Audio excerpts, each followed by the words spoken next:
안녕하세요. 저는 딱 1년 전 이혼한 30대 직장인입니다. 남들은 결혼기념일을 챙긴다지만 저는 전 남편과 법적으로 남남이 된 이혼한 날을 기념하고 싶어서 제 사연을 용기 내 보내봅니다. 이혼하고 나서 주변 가족들, 아니 친구들은 저보고 현명한 이혼을 했다고들 합니다. 남편이나 거지 같은 시월도 참아가며 10년이고 20년이고 사는 분들도 많은데 저는 애 낳기 전에 아니다 싶어 빠르게 이혼했어요. 결혼 전에는 당연하게도 내 남편과 시댁은 이만하면 괜찮을 거라 생각했습니다. 왜냐하면 결혼 준비하면서 어머니가 저에게 따로 무리한 요구를 한 적도 없었고 상견례 이후 큰 간섭을 한 것도 없었기 때문입니다. 딱 하나 문제가 있다면 바로 시댁이 가진 게 없다는 것이었습니다. 저희 친정에 비하면 시댁은 형편이 그리 좋지 않았어요. 시아버지가 퇴직하고 나서 차린 식당이 망하는 바람에 있던 집도 팔고 전세살이 하고 있다는 걸 남편에게 들었습니다. 결혼할 때 시댁 도움을 거의 못 받은 거 알고 결혼했어요. 그래도 남편이 직장이 든든했고 저 역시 직장을 다녔던지라 시댁의 경제적인 도움 못 받는 게 크게 문제될 거 없다고 생각했습니다. 어느 쪽이든 조금 더 여유 있는 쪽이 조금 더 보태면 어떠랴 하는 마음으로요. 하지만 그렇다고 저희 친정이 시댁보다 월등히 잘 사는 건 아닙니다. 친정아빠는 공무원이셨고 엄마는 어린이집 원장님이세요. 두 분 사는 집 있고 노후다 마련해 놓으셨죠. 아빠가 저랑 제 동생 앞으로 어릴 때부터 청약 부은 걸로 청약에 성공해서 저는 20대 초반부터 집이 있었습니다. 대학교 때는 부모님이 대출금을 갚아주셨지만 직장 다니면서 제가 모두 갚았고요. 아빠가 할아버지께 물려받은 재산도 꽤 되었던지라 저는 어릴 때부터 유복하게 자란 편이에요. 하고 싶은 거 다 하면서요. 그렇게 자라서인가 결혼하고 나서의 삶이 결혼 전과 너무나 달라지는 걸 받아들이기 힘들더라고요. 미리 당부드리자면 저는 시댁이 가난하거나 어렵다면 결혼을 2번, 3번 고민해보라 말씀드리고 싶습니다. 부모가 돈이 없으면 그 가난이 자식에게 어떻게든 영향이 온다는 거 제가 겪어보고 하는 말입니다. 결혼 초반에 저는 시댁을 겪으면서 알았습니다. 결혼 전 시모가 저에게 보여줬던 것들이 진짜 모습이 아니었다는 걸요. 시어머니는 제가 처음에 집에 인사하러 갔을 때도 어머니는 제게 너무나 다정한 태도로 말을 건네셨고 결혼 준비도 도움이 많이 못 준다는 걸 미안하다고 하셨는데요. 남자친구에게 들었는지 결혼할 때 신혼집은 어찌할 거냐며 넌지시 물어보신 적이 있었습니다. 현수가 그러던데 네 명의로 집이 벌써 있다며? 얘기 들었겠지만 우리가 너희 집 해줄 정도로 지금 여유가 있는 형편이 안 돼. 네 신우도 결혼한 지 얼마 안 된 거 알지? 그 애가 먼저 결혼하는 바람에 상황이 이렇게 돼서 어쩌면 좋냐? 미안한 말이지만 네 명의로 되어 있다는 집에서 너희 시작하려는 게 맞는가 해서 말이야. 혹시 그 집 놔두고 다른 집 얻으려고 하는 건 아니지? 제가 가지고 있는 아파트는 아직 세입자가 있긴 했지만 이듬해 봄쯤에 계약이 만료되는 시점이라 마침 결혼 시기와 비슷해서 겹치긴 했습니다. 원래는 그 집을 전세로 계속 주고 저희는 직장 근처로 작은 아파트나 오피스텔을 얻을 계획이었거든요. 그런데 시댁에서는 목돈을 지원해 줄 만한 형편이 안 되는 듯 했습니다. 그렇다면 대출을 받고 시작해야 하는 건데 그건 또 싫더라고요. 그래서 저도 이미 고민했던 거라 어머니께 말씀을 드렸습니다. 네, 어머니, 내년 봄에는 전세 계약이 끝나서요. 세입자 나가고 나면 저희가 들어가서 살면 될 것 같아요. 이미 현수 오빠랑 상의한 거니까 집 문제는 너무 걱정 안 하셔도 돼요. 어머, 그러니? 다행이구나. 내가 그것 때문에 며칠 밤을 잠을 못 잡지 뭐니. 근데 마침 현수가 집은 걱정 말라 그러면서 네가 집이 있다고 하는 거야. 네가 분양받은 그 아파트 역 근처라서 처음보다 많이 올랐다 그러던데. 정말 어쩜 그리 똑똑하게 준비를 해놓은 거니? 네 명이라는 아파트 그거 얼마인가 알아봤는데 지금 팔아도 집 2채는 거뜬히 사겠더라. 다 저희 부모님 덕분이죠.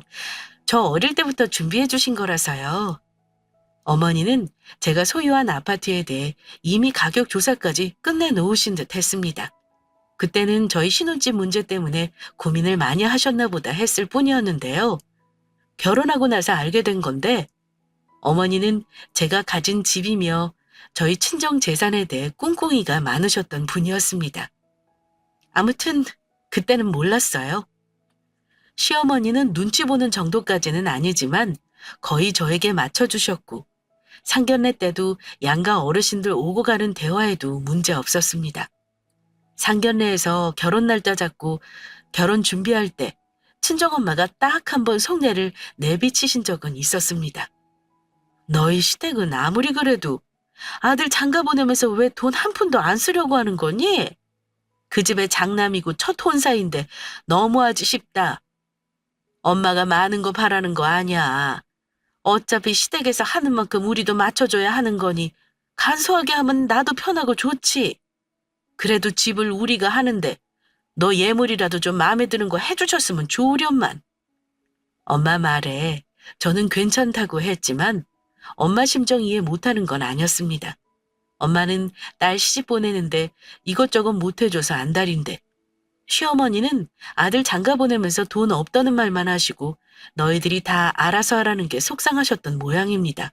게다가 엄마 주변 친구들 결혼하는 거 보면 제가 유난히 기우는 결혼을 하는 것 같아 마음이 편치 않다고 하시긴 했습니다. 그래도 결혼하지 말라는 말은 안 하셨어요. 저의 의사를 가장 존중하시는 분들이기 때문에 내 입에서 싫다 소리 나오는 거 아닌 이상 부모님은 자식의 삶은 스스로 책임지게 지켜봐줘야 한다는 입장이셨습니다. 자잘한 문제 빼고는 큰 걸림돌 없이 결혼을 하긴 했습니다. 그렇게 결혼하고 나서 저는 남편과 내가 둘이서만 잘 살면 되는 줄 알았어요. 그런데 결혼하고 나서부터 전혀 다른 삶이 기다리고 있더라고요. 물론 싱글일 때와 똑같이 살려고 결혼하는 건 아니니 상대방의 가족이며 생활 방식이며 적응하고 받아들이는 건 당연한 거라 생각합니다. 하지만 결혼하고 나서 그 전과 180도 달라진 어머니의 태도를 감당하는 게 점점 버거워진다는 게 문제였습니다. 처음에 시누이와 함께 저희 신혼집을 구경하러 오셨을 때의 일입니다. 저는 나름 준비한답시고 음식도 해서 어머니와 시누이에게 대접하고 싶었는데요. 어머니는 저희 집에 들어오셔서는 집을 이리저리 둘러보시고는 생각지도 못한 잔소리를 시작하셨습니다. 아무리 내가 니들 보고 알아서 하라 그랬다지만 너도 참 안목이 없어도 너무 없는 거 아니니? 아니 가구며 가전이며 한 번 살 때 좋은 거 사서 쓸 생각을 해야지. 가구가 저게 뭐야? 저런 싸구려는 이사 한 번 하고 나면 다 부서져 버리겠구나. 가구랑 가전이 하나같이 싸구려라며 혀를 차셨고 심지어 냉장고는 용량이 적다며 타박하시기까지 했습니다. 순간 울컥했지만 꾹 참고 사정을 말씀드렸습니다. 어머니, 혼수는 현수 오빠가 거의 장만한 거예요. 제가 여기 세입자 내보내면서 보증금 돌려주느라 돈이 많이 없었거든요. 그래서 예산에 맞추다 보니 너무 비싼 건 못 샀어요. 하지만 제 말을 들은 어머니가 순간 불쾌한 표정을 지으시며 이러는 겁니다. 그래서 우리 아들이 산 거니까 잔소리 마라 이런 거야? 우리가 해준 게 없으니 가만히 있어라 이런 뜻으로 말하는 거네? 하며 갑자기 화를 내시길래 깜짝 놀란 저는 다급히 어머니에게 그런 뜻이 아니라고 죄송하다 사과드렸습니다. 그전까지는 저에게 싫은 소리를 거의 하신 적이 없었기에 저한테는 어머니의 잔소리에 적잖이 마음이 상했습니다. 그래, 보태준 거 없으니 나는 더 이상은 말 안 하마. 뭐 니들이 살집인데 내가 더 말해서 뭐 하겠니?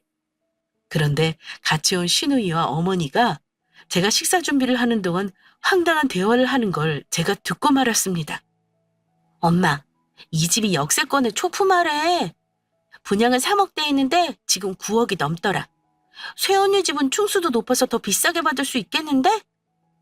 어머, 처음 분양받을 때보다 3배가 넘게 오른 거네? 세상에.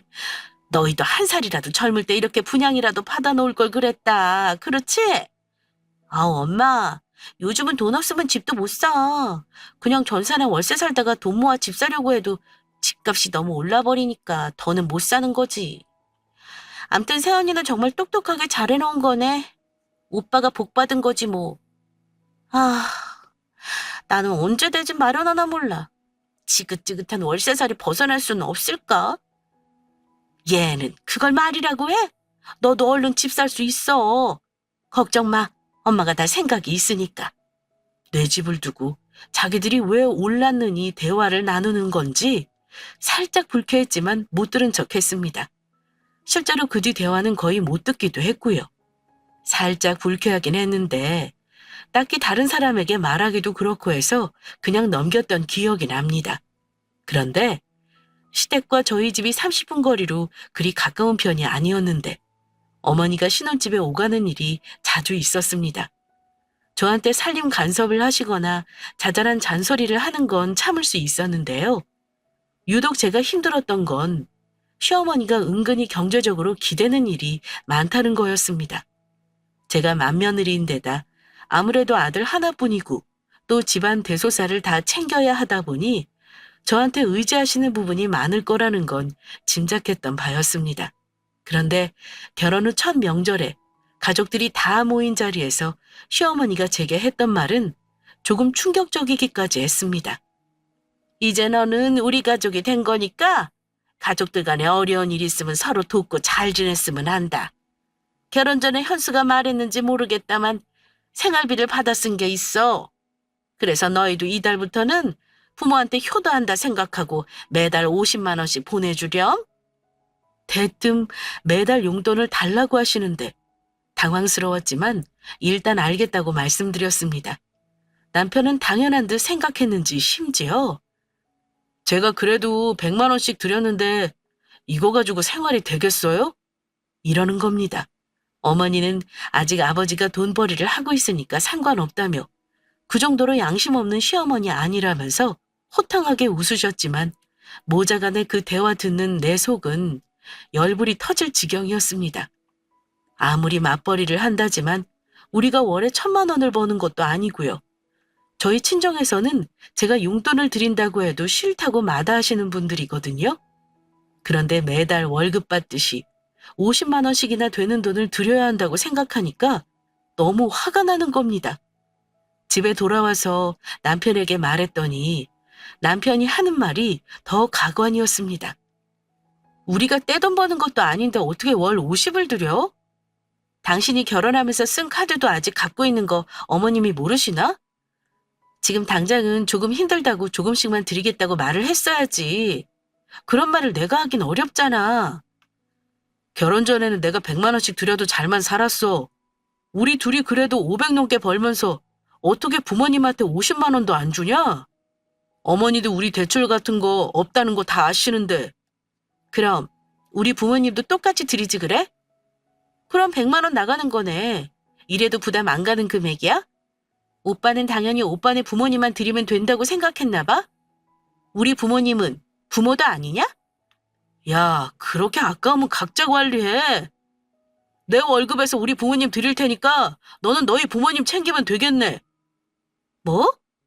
각자 돈 관리하자는 거야? 오빠 정말 다시 봤다.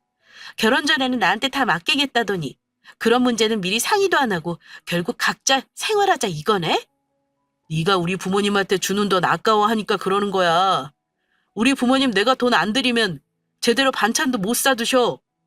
내 동생은 집 살 돈 모으느라 부모님한테 드리는 돈도 없을 거라고. 시부모님 용돈 문제로 결혼한 이후 가장 크게 부부싸움을 했던 기억이 납니다. 결국은 50만 원을 드리기로 했지만 어머니는 매달 생활비 명목으로 드리는 용돈 외에도 각종 경조사며 병원비를 저희에게 부담 지우셨습니다.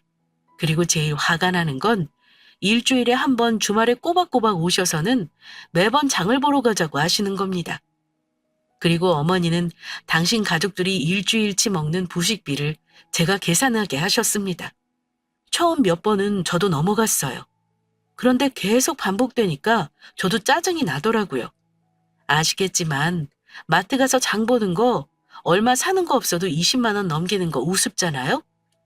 저희는 맞벌이라 집에서 거의 먹을 일이 없는데 대부분 시댁 가족들 먹는 거로 돈이 다 나갔습니다. 정말 짜증나는 게 결혼해서 둘이 벌면 더 많이 버니까 저축도 많이 할 거라 생각하기 마련인데요. 근데 생활비가 두세 배로 더 들어서 쓰는 돈이 더 많았습니다. 물론 부모님이니까 자식된 도리로 어느 정도는 해드려야 한다고 저도 생각합니다. 하지만 부담스러운 건 어쩔 수 없었습니다. 심지어 명절이나 생신 때 드리는 용돈조차 적다고 불평하셨습니다. 솔직히 부담스러웠어요. 맞벌이 부부인데도 불구하고 빠듯한 살림살이였기 때문입니다. 심지어 어머니는 매달 생활비 명목으로 일정 금액을 받으시면서도 그걸로는 부족하셨는지 수시로 전화하셔서 돈을 빌려달라고 하셨습니다. 어느 날은 관리비가 모자라다 하시고 어느 날은 급하게 결혼식을 가야 하니 축의금을 보태달라 하시고요. 나중에는 남편에게까지 돈이 모자라다는 말씀을 했나 봐요. 남편이 저한테 용돈을 받아 쓴다고 말하자 아예 대놓고 말씀하시더군요. 당신 아들한테 용돈 좀 주라고요. 정말 이해 안 가는 게 그 나이 되도록 통장에 당장 쓸 돈이 100만 원도 없다는 거였습니다. 그게 말이 되나요? 돈 몇십만 원이 없어서 매번 며느리에게 구질구질하게 돈을 달라는 거 솔직히 부모로서 창피해야 할 일 아닌가요? 그럴 때마다 속은 뒤집어지는데 너무 창피해서 어디다 말도 못하겠더라고요. 게다가 친정 부모님께는 더더욱 말을 못하겠더군요. 그나마 둘이 버는 거라 어찌어찌 감당이 된다는 게 다행이었죠. 아무튼 결혼하기 전에는 생각도 못했던 이런 문제로 남편과 싸우는 일도 점점 늘어났습니다. 그런데다 결혼한 지 얼마 1년도 되지 않았을 때 부부 사이의 위기가 닥치고 말았습니다. 갑자기 남편이 직장을 그만두게 되면서 시작된 일인데요. 그러던 어느 날 남편이 퇴근해서 집에 들어왔는데 표정이 썩 좋지 않았습니다. 무슨 일이 있냐고 물었더니 머뭇거리며 한숨을 쉬기만 했습니다. 그리고 말하길, 나 회사에서 사고 쳤어. 난데없이 사고를 쳤다는 말에 저 역시 놀라서 물었습니다. 도대체 무슨 사고를 쳤길래 그러는 건데? 뭐 징계받을 정도로 큰일인 거야? 그 정도로 큰일이니까 그러지. 회사에 금전적으로 손해 끼치면 사장이 좋아하겠어? 나 지금 살어는 판을 걷는 기분이야. 어떻게 수습해야 할지도 모르겠다.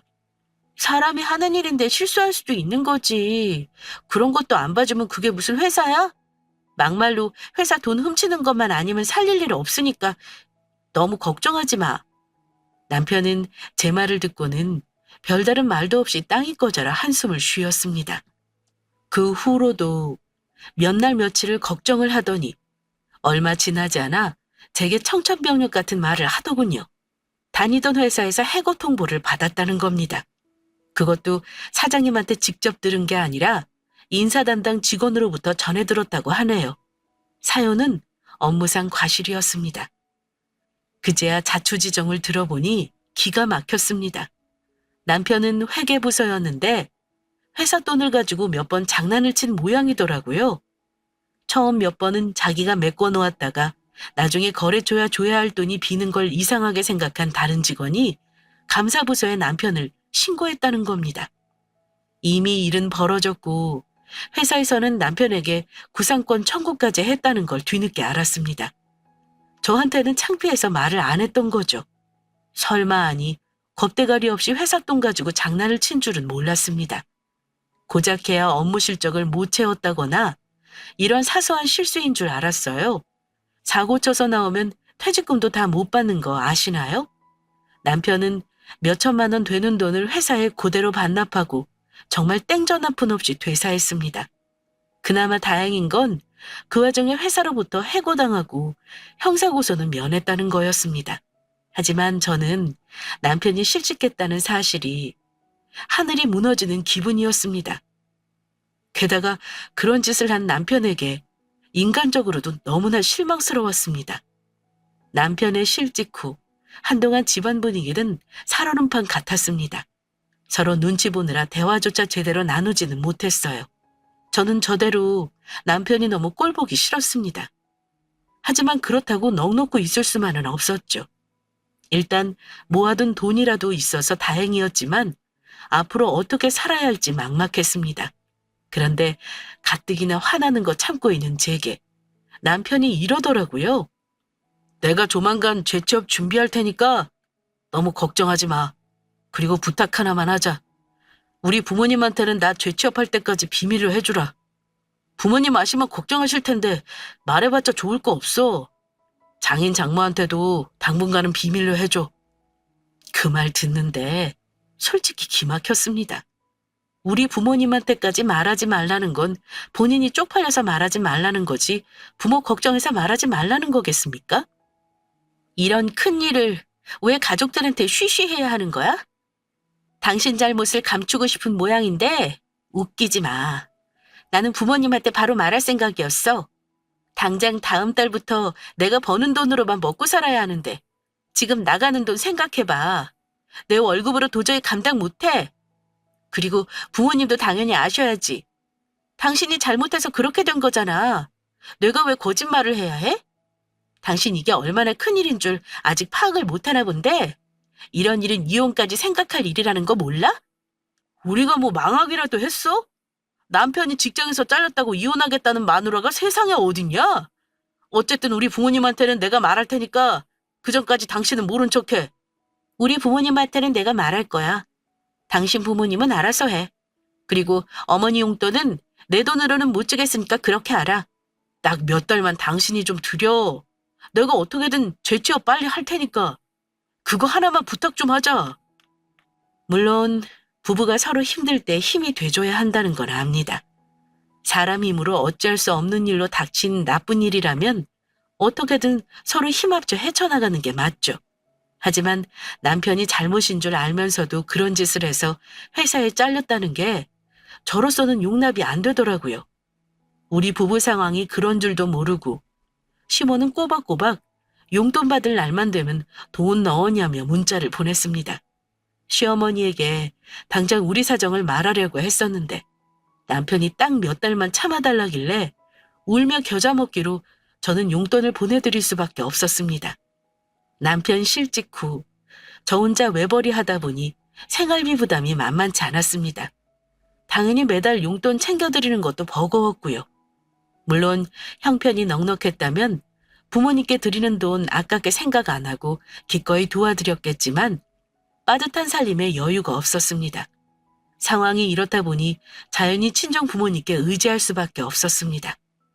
딸 가진 부모가 무슨 죄인지 우리 부모님께 사위가 실직했다는 거 말하자 두 분은 충격을 받으신 듯 했습니다. 지혜야, 그래도 어쩌겠냐? 아직 젊은데 설마 너 군기기라도 하겠어?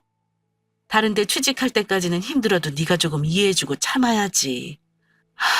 네가 힘들어서 어쩐다니? 엄마가 돈 좀 보내줄까? 당장 힘든 건 없어? 괜찮아요, 엄마. 내가 놀았으면 큰일이겠지만 일단 나오는 월급이 있으니까 다행이지.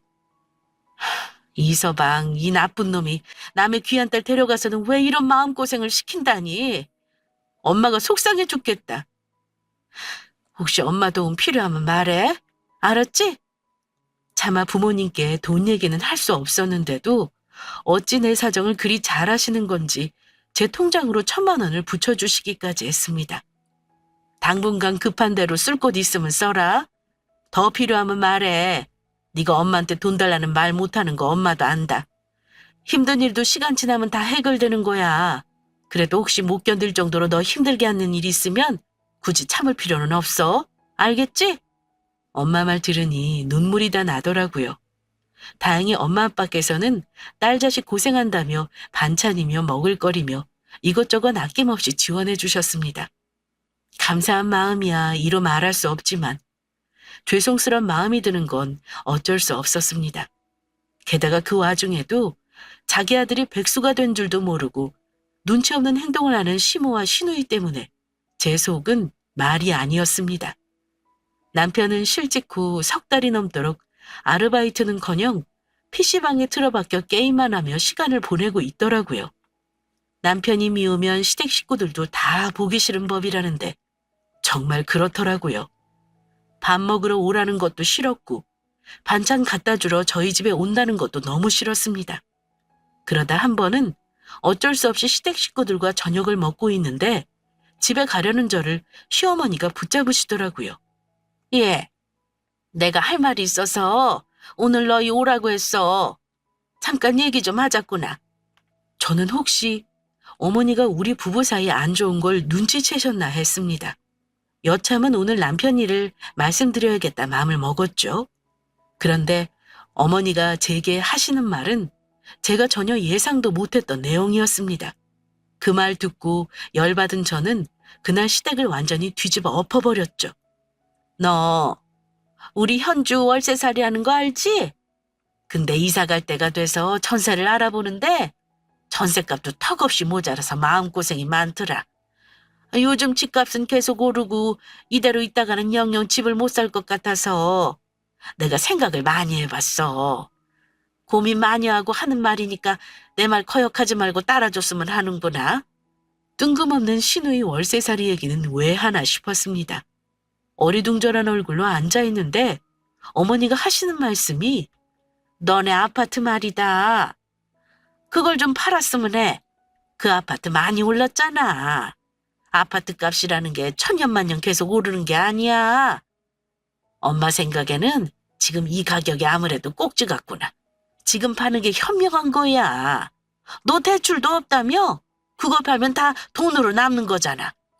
내 명의로 된 집을 팔으라는 말에 황당했던 저는 되물었습니다. 멀쩡한 아파트를 왜 팔아요, 어머니?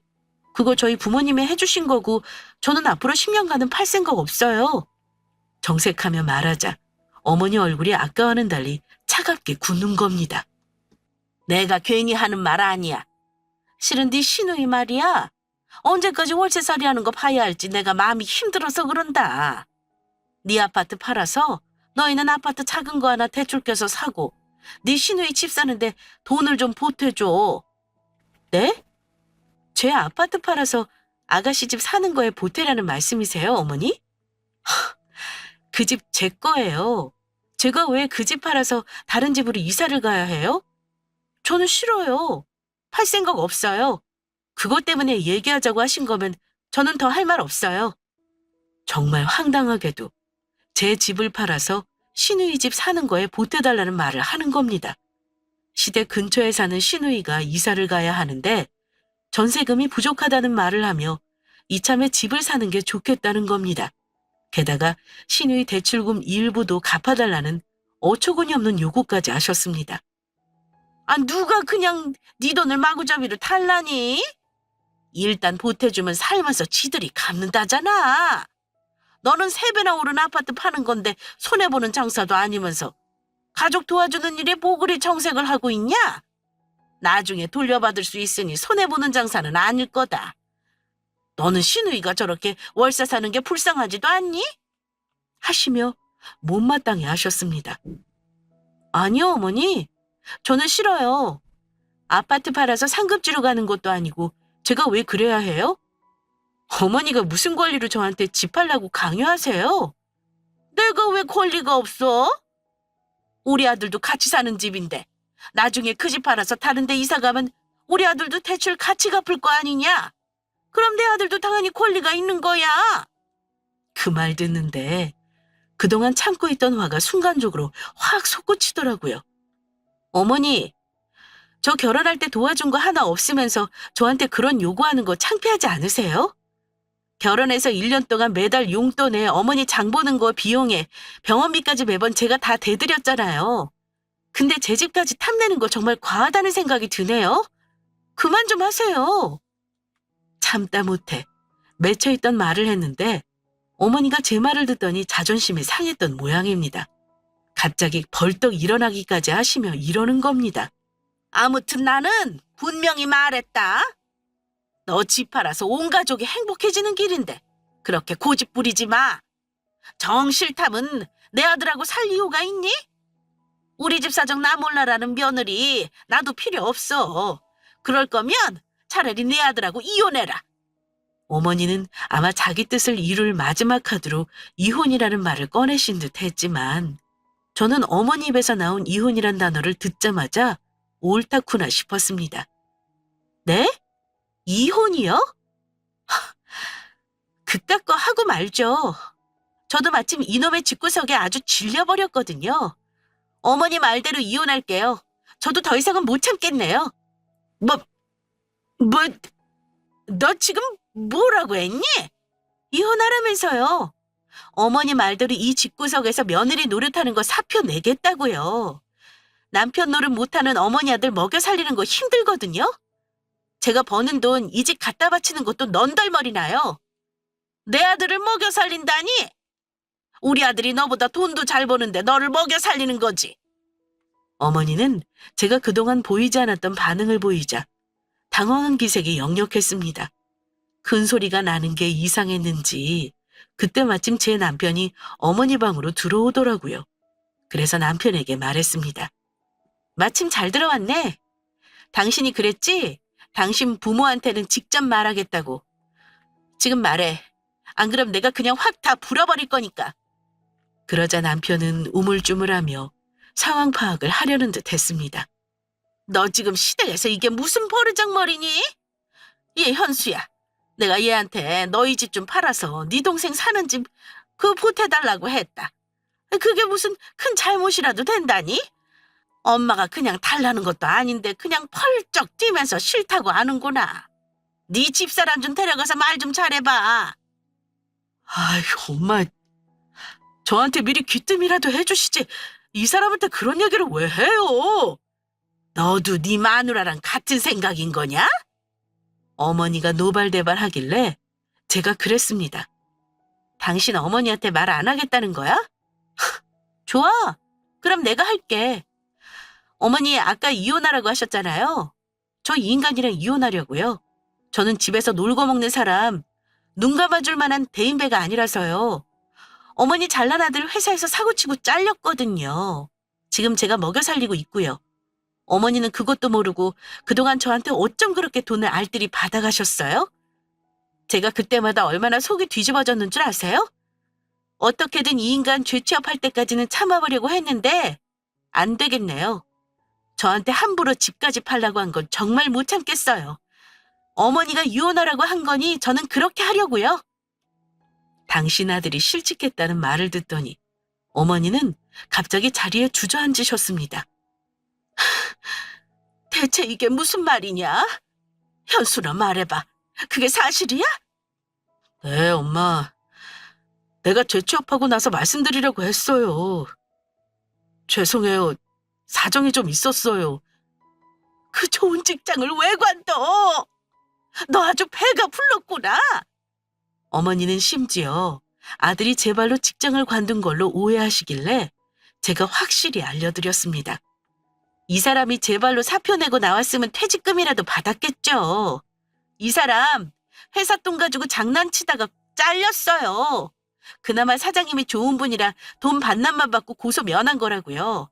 어머니 아들이 뭔 줄 아세요? 도둑놈이에요, 도둑놈.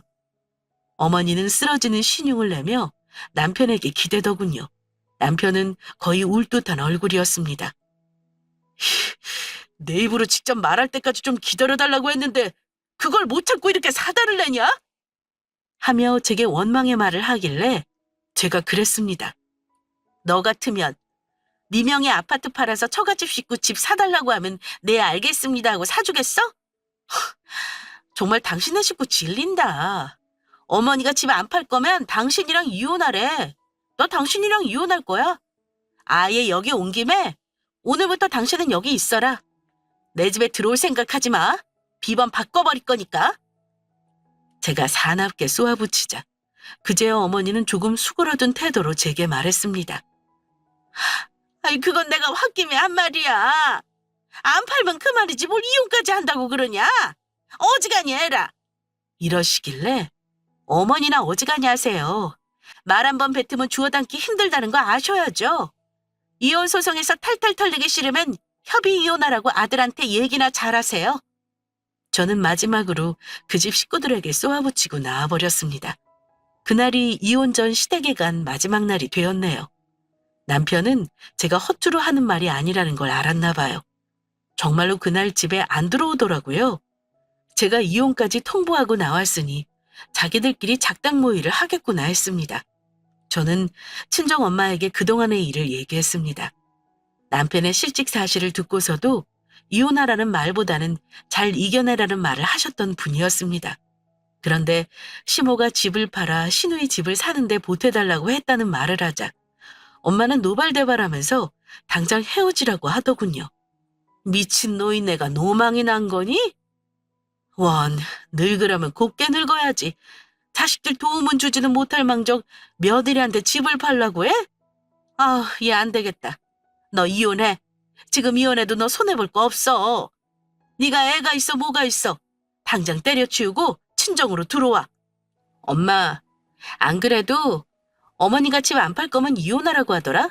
그래서 알겠다고 당신 아들이랑 이혼하겠다고 쏘아붙이고 나왔어. 이혼할 거야, 엄마.